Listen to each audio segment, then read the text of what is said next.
can a cultural identity such as the Estonian Song and Dance Festival create unity between a group of people? A cultural identity can create a sense of unity between people by allowing them to connect with others through shared practices and traditions.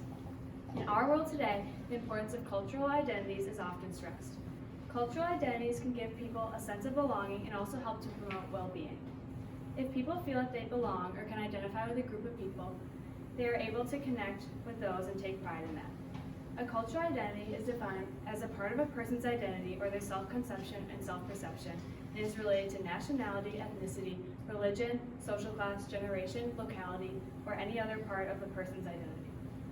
These cultural identities are maintained in many ways, but one happens to be through tradition. Traditions can provide unity and are important to many people. The Estonian Song and Dance Festival is often referred to as a tradition practiced through ritualistic synchrony. Ritualistic synchrony is defined as a stimulus action, development, or occurrence where groups of people match the actions of one another through various songs, dances, marching, or chants. Research has been conducted to show that groups with ritualistic synchrony practices are more likely to be cohesive or cooperative with each other. As the world is becoming more interconnected, it is also becoming more globalized. Cultures are starting to lose important parts of them, and with this in mind and the want to save their cultures, people are establishing or continuing their traditions. These traditions set in place have helped groups to promote unity in times of need. One example of this is the Estonian Song and Dance Festival. In the Song of Freedom at the Estonian Song and Dance Festival video, it says, "It was 1869.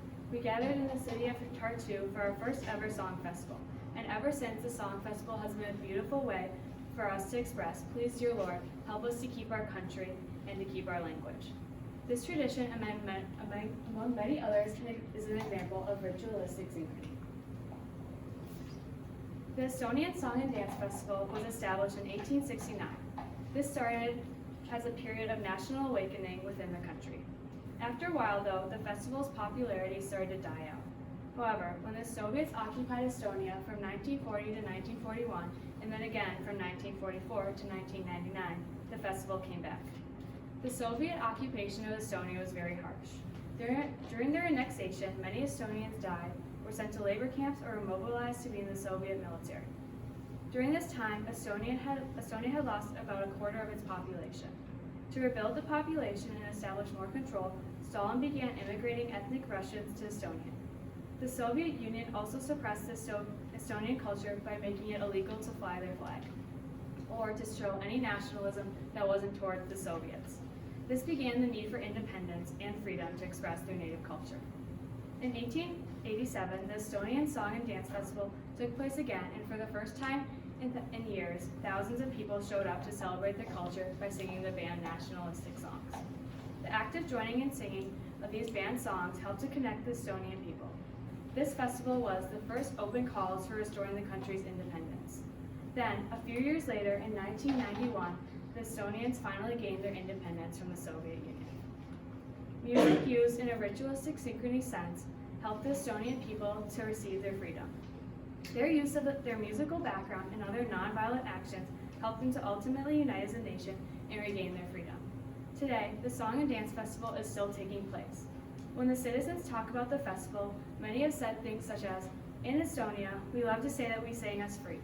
And there's truth in that because of the song celebration tradition that helped us survive as a nation through the Soviet years and made us believe that yes, we are still here, we are still speaking in Estonian, we are still singing in Estonian, and composers are still making wonderful songs for the love of their country. The country of Estonia, while growing, is still united under its music festivals. It helps the citizens to have a sense of unity. They know that even if they are different than or don't get along with their neighbors, they can still all connect under this cultural identity that they all share. The Estonian Song and Dance Festival falls under the category of social cohesion. This is defined as the strength of relationships and the sense of solidarity among members of a community. However, among social cohesion, ritualistic synchrony can also bring about group potency. Group potency is displayed in the military and is defined as a collective belief within a group of people that their ability can be effective. In the military, they often engage in drills that have synchronous marching or drumming. These exercises have been known to increase a group's bondness and cohesiveness, as well as make them seem more intimidating. Within the military aspect, these exercises can make them seem more intimidating to other countries, as well as make them see themselves or their enemies as less intimidating.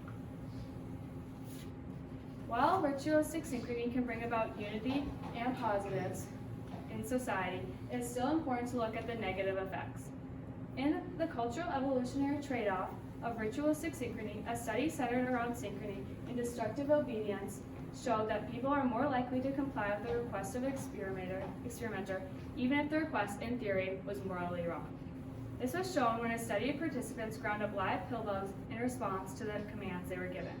It has also been suggested that synchrony can decrease creativity and lead to an increase in group thinking. This is seen in other studies when people are less likely to speak up, even if they know better, because they don't want to go against what everyone else is saying.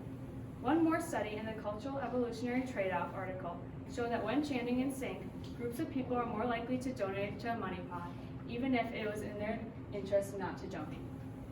If we step out of the realm of ritualistic synchrony, we can see many other examples of cultural identities throughout the world. People use their religion, race, and social class, among other things, to identify themselves in society, and these can all be used to create a sense of unity among people.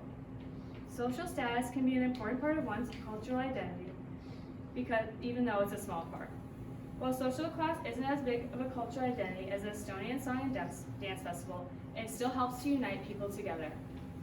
A cultural identity or cultural identities are an important part of an individual person. The act of using these to unite people helps to build cohesiveness among groups. It is important for groups to hold a bond, to be able to bond with others through shared cultural traits, as it has been shown to give people a sense of belonging and security in their lives. In the Cultural Evolutionary article, it says, studies have found that people in a group that experiences synchrony are more likely to feel trusting or united towards their group members, feel more similar, and report more liking towards the group.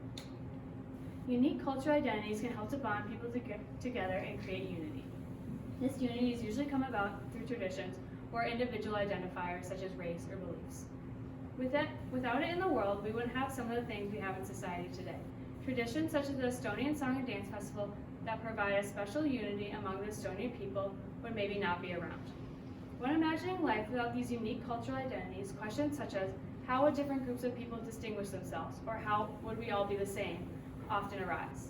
Unity in the form of cultural identities helps to bond us together and helps to keep us separate by not making everyone the same.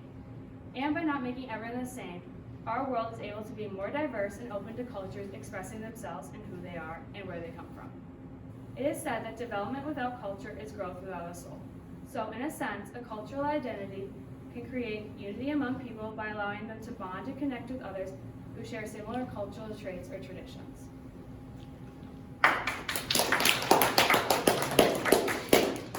Ella, did your research go in a different direction than you originally expected?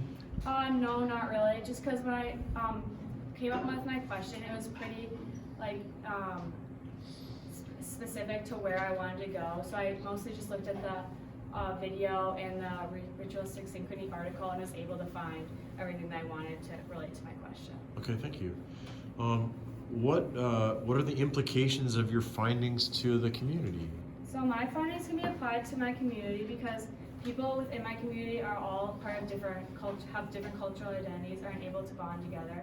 And so that helps it, like the vanilla community, we can all identify and unite together as being part of the BSM community. So when you look at your cultural identities of the community, you're able to connect with people and feel that you belong in the community, even if you might not feel that. Okay, thank you.